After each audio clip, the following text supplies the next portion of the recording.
दोस्तों स्वागत है आप सभी का एक बार फिर से। दोस्तों पितृपक्ष में ओम नमः शिवाय का जाप करने से हमारे पूर्वज प्रसन्न होते हैं, उनकी आत्मा को शांति मिलती है। दोस्तों यदि आप चाहते हैं कि आपके पितरों का आशीर्वाद आप पर बना रहे तो सच्चे दिल से कमेंट बॉक्स में लिखें ओम नमः शिवाय, साथ ही वीडियो को लाइक करके चैनल को सब्सक्राइब कर लें। दोस्तों हिंदू पंचांग के अनुसार भाद्रपद मास की पूर्णिमा तिथि पर पितृपक्ष आते हैं, जो आश्विन मास की अमावस्या सर्व पितरो अमावस्या भी कहा जाता है और उस दिन समाप्त होते हैं। दोस्तों इस बार पितृपक्ष में 29 सितंबर से आरंभ होकर 24 दोस्तों इस बार पितृपक्ष 29 सितंबर से आरंभ होकर 14 अक्टूबर को समाप्त होंगे। बच्चे बड़े सभी को पितृपक्ष में कुछ ऐसी सावधानियां हैं जो बरतनी चाहिए। दोस्तों मान्यता है कि मृत्यु के देवता यमराज श्राद्ध पक्ष में पितरों को मुक्त कर देते हैं ताकि वह सज्जनों के यहाँ जाकर तर्पण ग्रहण कर सके। पितरों भाद्रपद पूर्णिमा पर पितृलोक से धरती पर आ जाते हैं और 16 दिनों तक श्राद्ध के तर्पण पिंडदान ग्रहण करके सर्व पितरों अमावस्या की रात्रि को 16 दिनों तक श्राद्ध तर्पण पिंडदान ग्रहण करके सर्व पितरों अमावस्या की रात्रि को पितृलोक चले जाते हैं। दोस्तों इसलिए ये 16 दिन पूर्ण रूप से पितरों को समर्पित होते हैं। इन 16 दिनों में पितरों की आत्मा की शांति के लिए पिंडदान श्राद्ध तर्पण करण किए जाते हैं। पितरों के लिए श्रद्धा से कुछ समर्पित करना ही श्राद्ध कहलाता है। ये 16 दिन पितरों को प्रसन्न करके पितरों की कृपा पाने के लिए बहुत ही खास माने जाते हैं। दोस्तों जैसा कि आप सभी जानते हैं कि पितृपक्ष के दौरान कोई भी शुभ और मांगलिक कार्य नहीं किए जाते हैं। शास्त्रों में पितृपक्ष के कई नियम बताए गए हैं। अगर आप उन नियमों को पालन किया जाए तो इससे पितृदोष शास्त्रों में पितृपक्ष के कई नियम बताए गए हैं। अगर उन नियमों का पालन न किया जाए तो इससे पितृदोष लगता है। पितृदेव नाराज हो जाते हैं। पितृपक्ष के दौरान शुभ और मांगलिक कार्य करने के साथ ही कुछ ऐसे चीजें हैं जिनका सेवन पितृपक्ष के दौरान बिल्कुल भी नहीं करना चाहिए।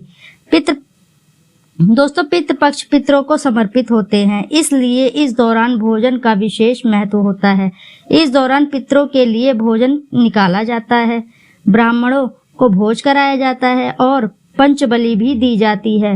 लेकिन शास्त्रों में कुछ ऐसी चीजों के बारे में बताया गया है जिन्हें पितृपक्ष के दौरान भूलकर भी नहीं खानी चाहिए। कुछ ऐसी चीजें हैं जिन्हें ना तो पितृपक्ष के दौरान सेवन करना चाहिए और ना ही पितरों को या ब्राह्मणों को इन चीजों को भोग लगाया जाना चाहिए। दोस्तों ऐसे में हम जानेंगे कि वे कौन सी चीजें हैं जिनका पितृपक्ष के दौरान भूलकर भी सेवन नहीं करना चाहिए। कौन सी ऐसी चीजें हैं जिनका पितृपक्ष के दौरान पितरों को या ब्राह्मणों को भूल कर भोजन के दौरान शामिल नहीं करना चाहिए, अन्यथा दोष लगता है। दोस्तों आगे बढ़ने से पहले अभी तक आपने भी हमारे चैनल को सब्सक्राइब नहीं किया है तो जरूर कर लें, साथ ही वीडियो को लाइक कर दें तथा शेयर कर दें। दोस्तों बड़े बुजुर्गों द्वारा ब्राह्मणों द्वारा आपने अधिकतर यही सुना होगा कि पितृपक्ष के दौरान वही भोजन बनाएं, वही भोजन ब्राह्मणों को पितरों को वही भोजन भोग में लगाएं जो पितरों को पसंद था, तभी पितरों की आत्मा को शांति मिलती है। लेकिन यहाँ पर हम आपको कुछ ऐसी गलतियां कर देते हैं। अधिकतर घरों में अधिकतर पूर्वजों को लहसुन प्याज पसंद होता है, तो जब भी आप भोजन बनाते हैं तो उसमें प्याज और लहसुन डाल देते हैं और पूर्वजों को पसंद के अनुसार भोजन बनाकर ब्राह्मणों को वो भोजन कराते हैं। या फिर जिनके पितरों को तामसिक भोजन पसंद होता है तो वे मांसाहार लेकर किसी जरूरतमंद व्यक्ति को पितरों के नाम से दान कर देते हैं, जिससे उन्हें पितरों को आशीर्वाद प्राप्त हो जाता है। दोस्तों यदि आप भी ऐसा करते हैं तो भूलकर भी ऐसी गलती आगे से ना करें। शास्त्रों के अनुसार पितृपक्ष के दौरान प्याज लहसुन मीट और अंडा को सेवन नहीं करना चाहिए और पितरों को भोजन में भी इन सब चीजों का इस्तेमाल नहीं करना चाहिए। शास्त्रों के अनुसार भगवान विष्णु और महालक्ष्मी को पितृदेव कहा गया है।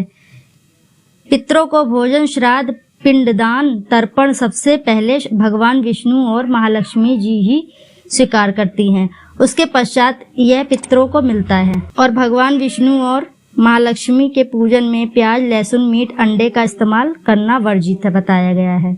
यदि आप भी पितरों के भोजन में मीट, अंडा, प्याज, लहसुन इन चीजों का इस्तेमाल करते हैं तो भगवान विष्णु और माँ लक्ष्मी उसे स्वीकार नहीं करेंगी। और जब भी पितृदेव स्वीकार नहीं करेंगे तो हमारे पितृ भी उसे भोजन को स्वीकार नहीं करेंगे। इसलिए इस बात का हमेशा ध्यान रखें दोस्तों, श्राद्ध पक्ष के दौरान पितरों के नियमित भोजन बनाएं या ब्राह्मणों को भोजन कराने के लिए भी जो भोजन बनाएं वह भी बिना प्याज, लहसुन और मीट, अंडे का बना हो। और ना ही पितरों को भोजन आप किसी भी जरूरतमंद व्यक्ति को दे रहे हैं। श्राद्ध पक्ष के दौरान पितरों को जो भोजन बनाएं वो बिना प्याज, लहसुन तथा बिना मीट, अंडे का होना चाहिए। ये सब शुद्ध भोजन में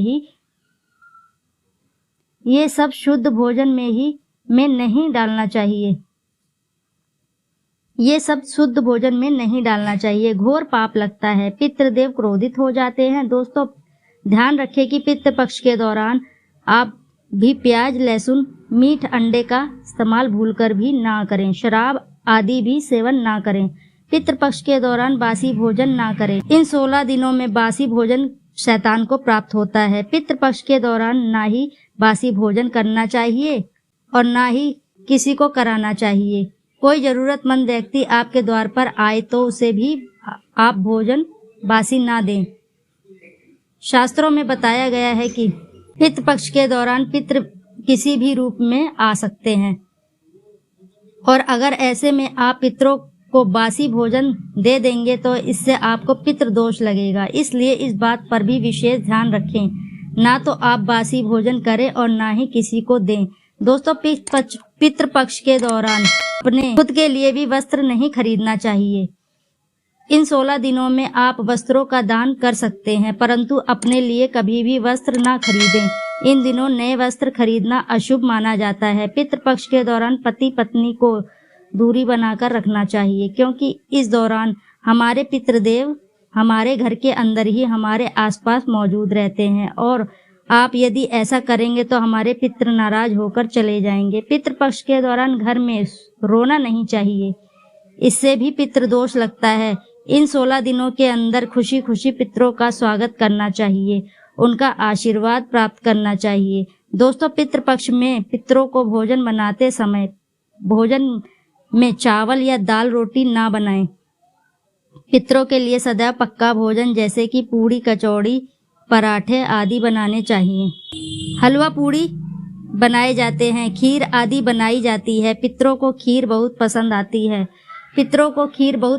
आती है। खीर खाकर हमारे पितृ हमें ढेरों आशीर्वाद देते हैं। पितृपक्ष के दौरान आप स्वयं दाल, चावल, रोटी आदि खा सकते हैं पर पितरों को ये चीजें ना दें। लेकिन ये ध्यान रखना चाहिए कि पितरों को जो भोजन बनाएं, ब्राह्मणों को जो भोजन कराएं वह पक्का भोजन ही होना चाहिए, जैसे कि खीर, पूड़ी, मूंग दाल की कचौड़ी, दही, जलेबी, इन सब चीज़ों को आप बना सकते हैं। लेकिन याद रहे कि घर में पितृपक्ष के दौरान मसूर की दाल नहीं खानी चाहिए। शास्त्रों में इसे वर्जित बताया गया है। दोस्तों मसूर दाल के अलावा काले नमक, काली मिर्च का सेवन भी नहीं करना चाहिए। सचमुच दोस्तों ऐसी जानकारी आपको अमूल्य रुपए खर्च करने पर भी कोई नहीं देगा।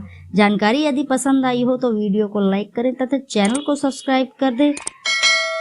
आप अपनी सच्ची श्रद्धा से कमेंट बॉक्स में जरूर लिख दें। जय विष्णु माँ लक्ष्मी।